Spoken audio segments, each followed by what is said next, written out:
নমস্কার বন্ধুরা, ভক্তিমূলক কথা চ্যানেলে জানাই আপনাদের স্বাগতম। ভারতীয় দর্শনশাস্ত্র ও বিভিন্ন দেবদেবীর পূজা অর্চনার পদ্ধতি এই চ্যানেলের মূল আলোচনার বিষয়বস্তু। কেন শিবের পূজায় শঙ্খের ব্যবহার একবারই উচিত নয়?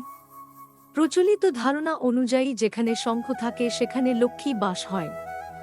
শঙ্খকে অত্যন্ত শুভ মনে করা হয়। বিষ্ণু পুজোর শঙ্খ ব্যবহার করে তাকে প্রসন্ন করা গেলেও দেবাদিদেব মহাদেবের আরাধনা শঙ্খের ব্যবহার বর্জিত। তবে কেন? তার একটি পৌরাণিক কাহিনী প্রচলিত রয়েছে। তবে বিস্তারিত আলোচনার পূর্বে আপনি যদি এই চ্যানেলের নতুন হয়ে থাকেন তাহলে এই ধরনের আরও ভিডিও পাওয়ার জন্য চ্যানেলটিকে সাবস্ক্রাইব করে ভিডিওটিতে লাইক এবং শেয়ার করে দেবেন। চলো এবার বিস্তারিত আলোচনা করা যাক। একদা শ্রী রাধা গোলকধামে ছিলেন না। নিজের সখী বীরজার সঙ্গে বিহার করছিলেন শ্রীকৃষ্ণ। সে সময় রাধা সেখানে পৌঁছান। কৃষ্ণকে বীরজার সঙ্গে বিহার দেখতে দেখে রেগে যান।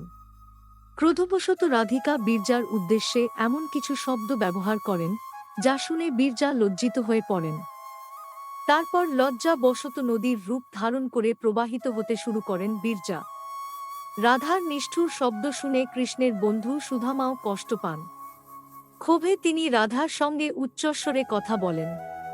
সুদামার এহেন আচরণে ক্ষুব্ধ রাধা তাকে দানব রূপে জন্মগ্রহণ করার অভিশাপ দিয়ে বসেন। আবেগ তাড়িত হয়ে হিতাহিত জ্ঞানশূন্য সুদামাও রাধাকে মনুষ্যজনিতে জন্মগ্রহণ করার অভিশাপ দেন। রাধারানীর অভিশাপের প্রভাবে সুদামা শঙ্খচূড় নামক দানব হয়ে জন্মগ্রহণ করেন। শিব পুরাণে দম্ভের পুত্র শঙ্খচূড়ের বর্ণনা পাওয়া যায়। শক্তির জোরে ত্রিলোকের অধীশ্বর হয়ে ওঠে শঙ্খচূড়। তারপরই শুরু হয় সমস্ত সাধুসন্তদের ওপর তার অকথ্য অত্যাচার। এ সময় সাধুসন্তদের প্রাণ রক্ষার্থে শঙ্খচূড়ের বধ করেন মহাদেব। তার হাড় দিয়ে শঙ্খ তৈরি করেন বিষ্ণু। বিষ্ণু ও অন্যান্য দেবী দেবতাদের শঙ্খ দিয়ে জল দেয়া হলেও মহাদেবের পুজোয় শঙ্খের ব্যবহার নিষিদ্ধ। শঙ্খচূড়ের বধ করেছিলেন বলে শিবের পূজায় শঙ্খ ব্যবহৃত তো হয় না, এমনকি শিবকে শঙ্খ দিয়ে জলও দেয়া হয় না। কেউ যদি ভুলে শিব আরাধনায় শঙ্খ ব্যবহার করে থাকেন তাহলে শীঘ্র এর ব্যবহার বন্ধ করা উচিত। বন্ধুরা, ভিডিওটি ভালো লাগলে চ্যানেলটিকে লাইক, শেয়ার ও সাবস্ক্রাইব করবেন।